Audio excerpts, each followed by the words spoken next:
A Jetstar passenger on a flight from Sydney to Melbourne has been arrested after he forced open an emergency exit door and jumped out over the wing moments after the plane had arrived at the gate.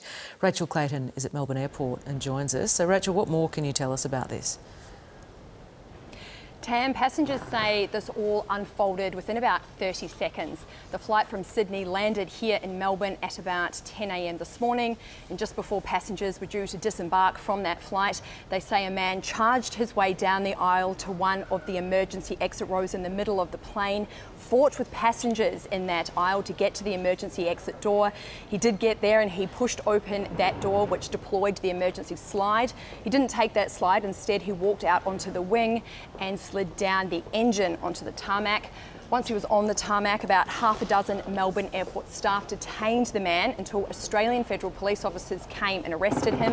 I've spoken to a couple of eyewitnesses who were on that flight. They say they were really terrified because they didn't know the intentions of this man. Some people couldn't see what was going on, but they did hear screams from the people in the aisle who were trying to stop him from getting to that door. One woman I spoke to said that she was sitting quite close to him and saw everything unfold and has been left very shaken. Take a listen. My friend and I were really terrified in that moment. I think as soon as we heard people screaming and shrieking, the urgency of it all was really rattling, and we just gripped each other's hands. You know, we were shaking, really terrified, and just sort of looked at each other with just this complete look of terror on our faces.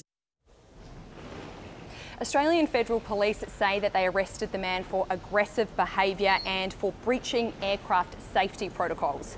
He was seen by ambulance staff on the tarmac and then taken to hospital for further assessments, and police say that it's very likely he'll be charged at a later date. Rachel Clayton at Melbourne Airport, thank you.